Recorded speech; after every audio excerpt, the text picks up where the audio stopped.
Legenda Perempuan di Pohon Beringin, Pasar Lama. Bab 2, Malam pertama ke Pasar Lama. Sahabat misteri, kita lanjut lagi. Kali ini dengan kisah, cerita, legenda. Yuk, kita simak cerita selengkapnya. Selamat menonton. Malam itu akhirnya datang juga.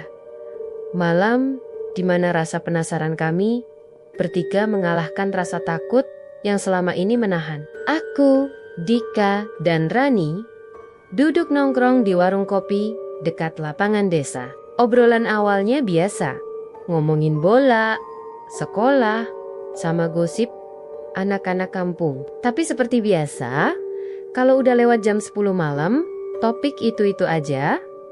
Cerita horor, terutama tentang pohon beringin di Pasar Lama.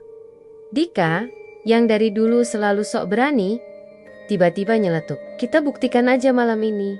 Masa cuman berani denger cerita doang? Nggak pernah lihat langsung. Aku dan Rani langsung saling pandang. Sebenarnya aku juga pengen, tapi ragu. Sedangkan Rani dari tadi wajahnya udah jelas-jelas ketakutan. Lo gila apa, Dik? Orang-orang aja kalau malam nggak ada yang berani ke sana, jawab Rani dengan nada agak tinggi. Dika cuma ketawa, nyender santai di kursi plastik warung. Justru itu, Ran. Kalau kita bisa ke sana, terus balik dengan selamat, berarti semua cerita itu cuma omong kosong. Aku diem aja, tapi dalam hati sebenarnya bimbang. Separuh diriku setuju sama Rani.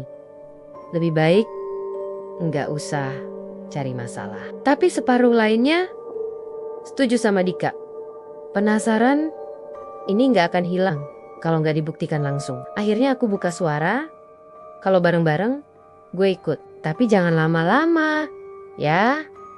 Kita cuma lihat bentar, terus pulang. Dika langsung nyengir lebar, merasa menang. Rani sempat ngedumel, tapi akhirnya dia juga nggak punya pilihan. Kalau kami berdua ikut, dia pasti nggak mau ketinggalan. Akhirnya jam 10:30 malam, kami bertiga jalan kaki ke arah Pasar Lama. Suasananya benar-benar beda. Kalau siang, pasar itu rame banget.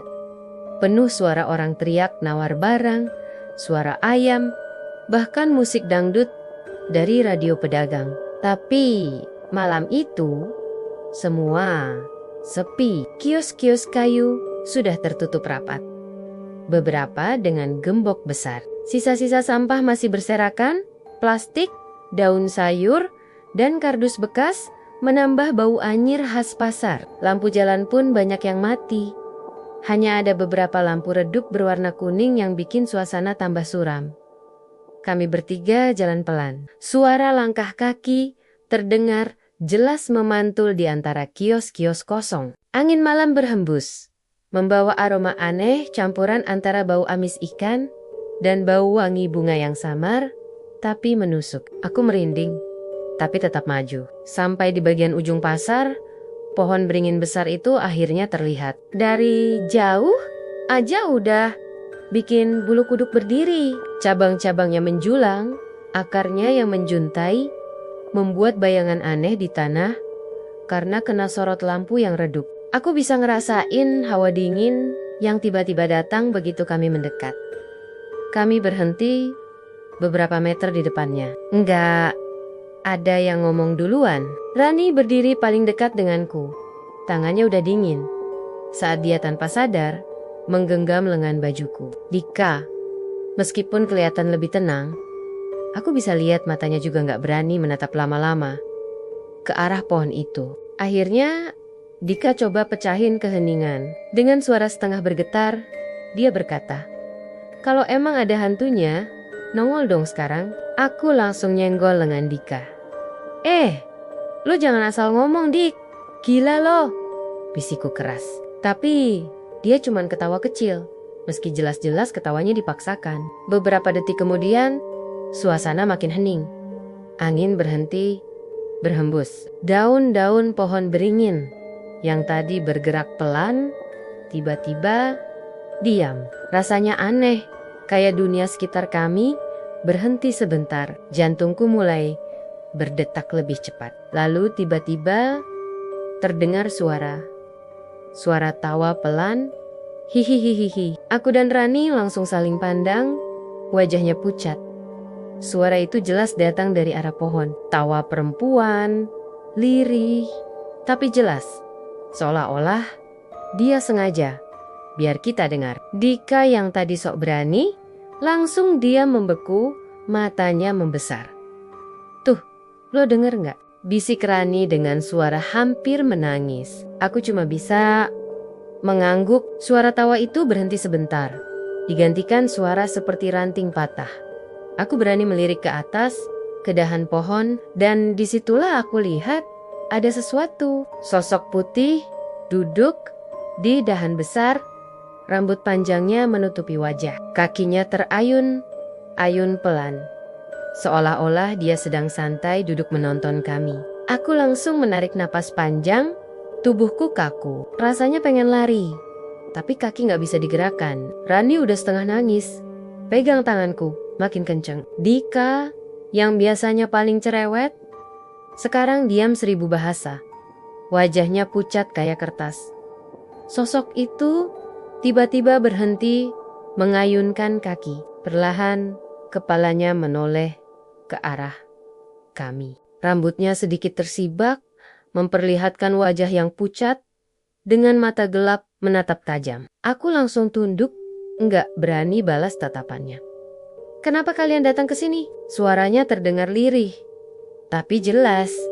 Kayak suara yang keluar langsung di telinga. Bukan dari jauh. Aku nggak bisa jawab. Mulutku terkunci. Dika bahkan kelihatan mau jatuh saking gemetarnya. Rani udah nangis pelan. Suaranya tertahan di tenggorokan. Hening. Lagi. Hanya ada detak jantungku yang berdegup keras di telinga. Lalu terdengar lagi suara itu.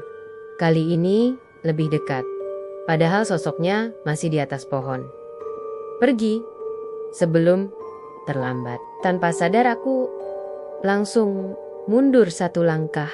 Rani ikut mundur, masih erat menggenggam tanganku. Tapi Dika tetap berdiri, meskipun jelas-jelas tubuhnya gemetar. Aku tarik dia pelan, berbisik, "Udah, pulang aja, ayo sekarang." Tapi baru aja aku tarik langkah, tiba-tiba suara tawa itu muncul lagi, lebih keras.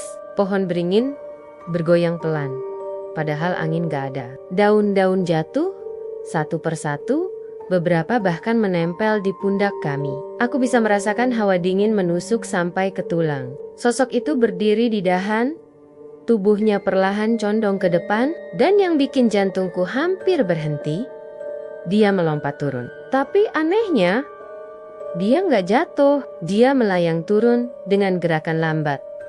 Dan akhirnya berdiri di bawah pohon hanya beberapa meter dari kami. Bau wangi bunga kamboja langsung menyebar kuat, membuat perutku mual. Sosok itu berdiri diam, menatap kami tanpa kata. Matanya tajam, bibirnya melengkung tipis, seolah-olah senyum. Tapi senyumnya bukan senyum biasa. Lebih mirip tatapan licik yang bikin bulu kuduk merinding. Aku nggak tahu apa yang harus kulakukan. Lari, mulutku ingin teriak, tapi suara nggak keluar. Rasanya seperti mimpi buruk yang nyata. Dan aku sadar, malam itu kami bertiga sudah benar-benar masuk ke dalam cerita yang selama ini cuma kami dengar dari mulut orang-orang. Bagaimana kisahnya? Seru kan? Kita lanjutkan di bab berikutnya. Sampai jumpa.